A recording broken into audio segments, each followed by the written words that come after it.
በዩናይትድ ኔሽን ጀነራል አሰምብሊ ላይ የዚህ የኤርትራ ውጭ ጉዳይ ሚኒስትር ኦስማን ሳልን ንግግር አይቼ መጣሁ። አቤት አቤት አቤት አቤት! አይ ማንበብ አይችል መናገር አይችል እንግሊዝኛ ማንበብ የማይችል ሰው ለካስ ውጭ ጉዳይ ሚኒስትሩ 30 ዓመት ኖሯል። ህወሓትና ሻዕቢያ ያመጡት የሊደርሺፕ ኮንሰፕት ክፋቱ ይሄ ነው። በቃ ሽማግሌ ሆነ ተንኮለኛ ሆነ እንደዚህ ያልክ የተንገራገርክ ተንኮል ሰርተሷን መግደልና ማጥፋት የምችል ከሆነ you are the best leader። ከባድ ነው እሱ ይባላል። ገጣቸው ሰፋ በጣም ከባድ ነው። ሰው አያየውም፣ የተደበቀ ነው። ሲያጠፋ ነው ሲጥል ነው እንጂ የምታየው አይዘትብህም። ምን አይልም፣ ስጥል ብቻ ነው የምታየው። ይሄ የሊደርሺፕ ኮንሰፕት ነው። ሽማግሌ ነህ፣ ጨርጭሰሃል፣ ተንኮለኛ ነህ፣ ክፋት አለብህ። መግደል የፈለከውን ሰው ሳትገድል አትኖርም። አቦይ ስብሃትን ይሄ ነው።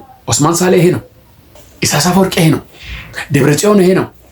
ጨለማ በቃ ዳርክነስ፣ ህይወታቸው ሁሉ ጨለማ ነው። ምን አይነት ጉዶች ናቸው! በኢየሱስ ስም ትግራይ ክልልና ኤርትራ ውስጥ እኮ በጣም የተከበረ ሰው ማንም ሰው በእውቀትና በጥበብ አይደርሰውም።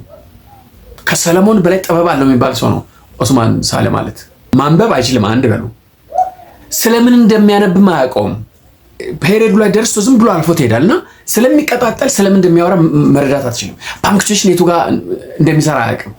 ኩባ ምናምን ያለ ስለ ኩባ ነው የሚያወራው። የዩናይትድ ኔሽን ጀነራል አሰምብሊ ዋና ዓላማው እኮ ፕሬሲንግ የሆኑ ግሎባል ኢሹዎች ላይ ያንተ መንግስት ምን አይነት ፐርስፔክቲቭ አለው፣ ምን አይነት አቋም አለው የሚለው እኮ ነው የምትነግርበት እኮ ነው።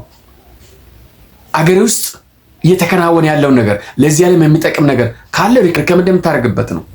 ፐብሊክ ስፒች ምን ማለት እንደሆነ ካላወቅ ዝቅ ብለን እንደ ተጨርሳለህ እንዴ?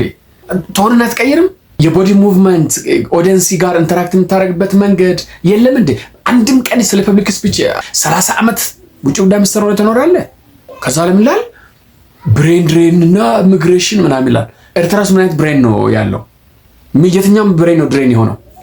ይሄ ምድር የሳዋ ተመራቂና ከሳዋ አምልጦ መጣ 6ኛ ክፍል ያልጨረሰ አይደል? ለኛ እዚህ ላፍቶ ላይ አስቀምጠን ድራፍት ስናጠጣ የምንኖረው ኢትዮጵያ ውስጥ መጥቶ አይደል እዚህ ትምህርት ቤት እየገቡ ያሉት? የትኛው ብሬን ነው ከኤርትራ ደግሞ ድሬን አድርጎ ኤርትራ የተጎዳችው?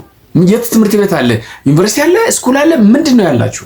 መች ተምሮ ነው ብሬን ፈጥሮ ከዛ ላይ ያ ብሬን ድሬን የሆነው?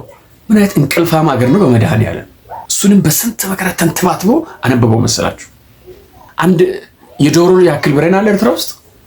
የዛሬ 40 ዓመት ደርግ የሰጠን መሳሪያ ይዘ ተጋድ ላይ የዘፈንክ ክብ ዞረ ከመዝለል ውጪ አንድ ብሬን ትፈጥራል እንደ 40 ዓመት ውስጥ? በጣም ከገፉ ሳዋ ነው የሚደርሱት። ከሳዋ ደግሞ አገር አቋርጠው መቶ እዚህ ላፍቶ ነው የሚሰፍሩት። እሱን ደግሞ እኛ ደግሞ ተንከባክበን ስንቶቹን ዩኒቨርሲቲ አስገብተን አስተምረን እስከ 6ኛ ክፍል ጀምሮ ከዛ በኋላ ደግሞ ስደተኛ ናችሁ ተብሎ አሜሪካና ካናዳን ልካችኋለን። እኛ ላይ ደግሞ ተመልሳችሁ ታሾፋላችሁ። አጥበን አልብሰን ከዛ በኋላ ዲያስፖራ ከሆናችሁ በኋላ ገንዘብ ካገኛችሁ በኋላ እኛን ስትሰርቡ ወርታችን እኛን ስትመለከቱ ትኖራላችሁ። ከየት ነው የኤርትራ ብሬን አምጥታ ድሬን ያደረገችው ብሬን አሜሪካና አውሮፓ ሄዶ እየጠቀመ ያለው? ህወሓትና ሻዕቢያ ለዚህ ዓለም የፈጠሩት ነገር ጫካ ትገባለህ።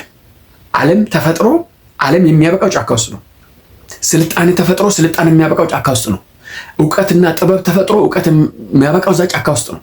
ጫካ ትገባለህ፣ ከዛ ቤተ መንግስት ትሄዳለህ፣ ተመልሰህ ጫካ ትገባለህ፣ ተመልሰህ ደግሞ ወደ ቤተ መንግስት ለመምጣት ትሞክራለህ። ከዛ በኋላስ 19ኛው ሴንቸሪ ካርል ማርክስ የጻፋቸው ነገር ስሌቨሪ ምናምን ያክ 2025 ዓመተ ምህረት ላይ ካርል ማርክስን ትጠቅሳለህ እንዴ? ይሄን ውጭ ጉዳይ ሚኒስትር ተብሎ በቃ ሲኒየር ዲፕሎማት ነው። በቃ ተንኮለኛ ስለሆነ ክፉ ስለሆነ ሰውን መግደል ስለሚችል ማጥፋት ስለሚችል ዓለምን ማተራመስ ስለሚችል አዋቂ ተብሎ ዲፕሎማት ተብሎ ውጭ ጉዳይ ሚኒስትር ተደርጎ ተቀምጦልሃል። ይሄንን ህወሓቶችና ሻዕቢያዎች ሲኒራችን ብለው ሲያመልኩ መስዋዕት ሲያቀርቡ ይኖርለታል። ቲፒኤልኤፍ ሻዕቢያ አክሲስ ኦፍ ኢቪል ሊደርሺፕ ኮንሰፕት አፍሪካን ኢኮኖሚዝ ፕሪሚቲቭ። ስለ ኢኮኖሚ ታውቃለህ አንተ? ሳውዝ አፍሪካን አይተሃል? ቦትስዋናን አይተሃል? የሳዲክ ሀገራቶች የት እየሄዱ እንደሆነ አይተሃል? የምስራቅ አፍሪካ ሀገራቶች እነ ታንዛኒያ፣ ሩዋንዳ፣ ኬንያ በቴክኖሎጂ የት እየሄዱ እንደሆነ አይተዋል? ሁሉም እኮ ትራይ እያደረገ ነው። የኤአይ እና የዲጂታል ዘመንን ለመቀላቀል ሁሉም በአቅጣጫው እየተንቀሳቀሰ ነው። አንተ ክሎዝድ የሆነ አመዳም አገር ይዘህ ትምህርት የሌለበት ስልጠና የሌለበት እውቀት የሌለበት ጨለማን ብቻ የጨለማ ፊሎሶፊን የሀገር መምሪያ ኢንስትሩመንት አድርገህ ስለቀጠልክ ሌላ ሁሉ እንደዛ ይጠፋ ይመስላል እንዴ?